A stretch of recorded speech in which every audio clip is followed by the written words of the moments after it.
Jelajahi cara baru mendapatkan informasi. Download Metro TV Extend sekarang. Dan pemirsa, untuk informasi selengkapnya telah bergabung bersama kami jurnalis Metro TV Sisilia Sinabariba di Mabes Polri. Ya, selamat pagi Sisil. Siapa saja saksi yang telah hadir, lalu apa saja keterangan saksi yang akan disampaikan pada hari ini? Selamat pagi, Gemma dan juga Jason. Sampai saat ini belum ada terlihat satu orang pun saksi yang hadir di Barreskrim Mabes Polri untuk memenuhi panggilan terkait dengan dugaan TPPU yang dilakukan oleh Panji Gumilang. Ada 10 saksi sebenarnya yang diharapkan bisa hadir pada hari ini sesuai dengan surat panggilan yang sudah diberikan oleh pihak dari penyidik Barreskrim Mabes Polri, utamanya dari Direktorat Tindak Pidana Ekonomi Khusus. 10 orang ini merupakan pihak pengurus dari Yayasan Pengurus Indonesia dan juga 2 orang komisaris dari perusahaan Samudra Biru Bangun Kencana. Dari 8 orang, saksi yang pertama ini merupakan pengurus dari YPI, 2 diantaranya merupakan anak dari Panji Gumilang, dan sebenarnya 8 orang ini direncanakan harusnya menjalani pemeriksaan pada hari Selasa lalu, namun ternyata mangkir dan dijadwalkan ulang untuk hari ini. Begitu juga untuk 2 orang komisaris dari perusahaan Samudra Biru Bangun Kencana yang dijadwalkan pemeriksaannya pada hari Rabu yang lalu, namun kemudian meminta pemunduran jadwal dan dilakukan penjadwalan ulang pada hari ini. Kami baru saja tadi menghubungi pihak kuasa hukum dari Panji Gumilang melalui sambungan telepon yakni Hendra Effendi dan menyatakan sampai saat ini pihaknya masih berkoordinasi terkait dengan siapa saja yang akan datang pada hari ini. Kami bertanya apakah anak dari Panji Gumilang akan datang, pihaknya hanya menyatakan masih berkoordinasi, namun dipastikan ada perwakilan dari Yayasan Pengurus Indonesia yang akan hadir memenuhi panggilan hari ini. Begitu juga untuk 2 orang komisaris dari PT Samudra Biru Bangun Kencana juga masih dalam proses koordinasi terkait dengan kehadiran mereka. Kapan mereka akan hadir? Tadi Hendra Effendi menyatakan mereka akan memenuhi panggilan usai makan siang atau diperkirakan sekitar pukul 13 waktu Indonesia Barat. Ini adalah untuk dugaan tindak pidana pencucian uang. Karena kita tahu Panji Gumilang tidak hanya didalami kasusnya terkait dengan TPPU saja, namun juga ada kasus lainnya, yakni terkait dengan dugaan penodaan agama. Untuk TPPU, saya akan menjelaskan sedikit, Gemma dan juga pemirsa, bahwa ini merupakan hasil dari laporan yang sudah dilakukan oleh PPATK bahwa ternyata ada transaksi janggal dan juga mencurigakan yang dilakukan oleh Panji Gumilang selaku pimpinan dari Pondok Pesantren Al Zaitun. Namun kita akan melihat lebih lanjut dan juga lebih detail mengenai perjalanan kasus dari Panji Gumilang dan apa saja kira-kira jerat pidana yang bisa menanti Panji Gumilang. Yang pertama, kita akan melihat untuk jerat pidana yang sudah menanti Panji Gumilang dalam kasus ini adalah jerat pidana dugaan penistaan agama.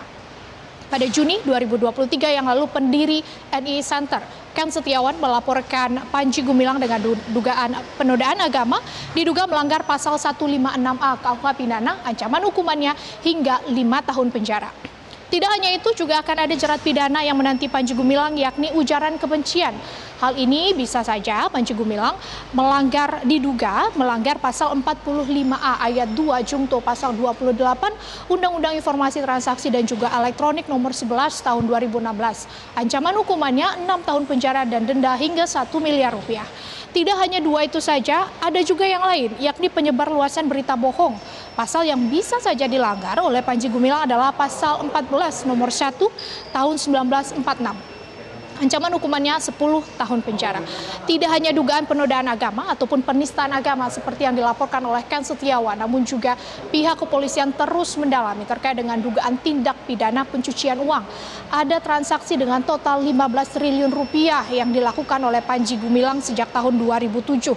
Bahkan pihak dari PPATK dan juga pihak dari penyidik Barreskrim Mabes Polri menyebutkan tindak pidana yang diduga dilakukan oleh Panji Gumilang ini meliputi dugaan korupsi dana operasional sekolah atau dana BOS, kemudian dugaan penggelapan hingga penyalahgunaan dana zakat yang ada di pondok pesantren milik Panji Gumilang ini. Pihak dari PPATK bahkan sudah memblokir 256 rekening milik Panji Gumilang dan pihak dari Menko Polhukam Mahfud MD juga sudah angkat bicara dan meminta untuk TPPU ini segera diusut dengan tuntas.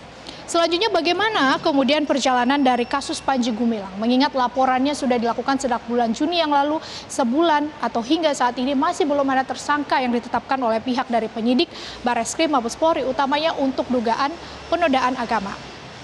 Panji Gumilang sebenarnya sudah dipanggil dan menjalani pemeriksaan pertama kali pada tanggal 3 Juli 2023 yang lalu. Kemudian pada 4 Juli pihak penyidik menaikkan status perkara ini dari penyelidikan ke penyidikan.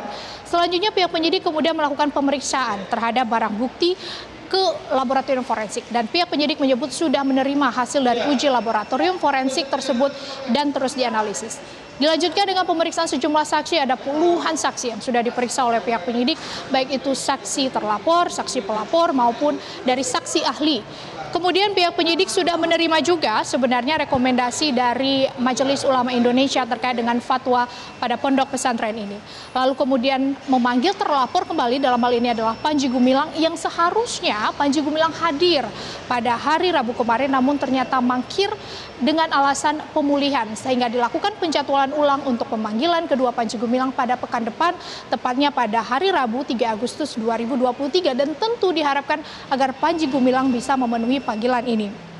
Karena nanti dari panggilan Panji Gumilang ini juga akan dilakukan gelar perkara lebih lanjut untuk bisa menentukan status hukumnya. Siapa tersangka dari kasus ini. Meskipun sebenarnya kita sudah bisa melihat ada kode yang sudah diberikan oleh pihak kepolisian karena saksi sudah diperiksa, barang bukti juga sudah ada hasilnya dari laboratorium forensik, fatwa MUI juga sudah diterima oleh pihak penyidik. Lalu berapa saksi yang sudah diperiksa sampai saat ini oleh pihak penyidik untuk dugaan penodaan agama ini? Saksinya cukup banyak, 30 saksi termasuk di dalamnya ada 20 saksi ahli, ada saksi ahli dari sosiologi, agama, ITE, bahasa dan juga sejumlah saksi lainnya termasuk saksi dari pihak Panji Gumilang juga sudah turut diperiksa oleh pihak dari penyidik Bareskrim Mabes Polri.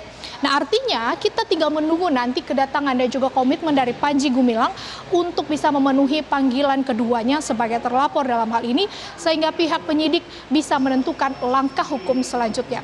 Tidak hanya untuk tindak pidana penodaan agama saja yang sampai saat ini terus menjadi perhatian publik, namun juga untuk tindak pidana pencucian uang ini. Untuk sementara demikian, Gema dan juga Jason kembali ke Anda di studio. Baik, terima kasih atas laporan Anda Sisilia Sinabariba dan selamat bertugas kembali.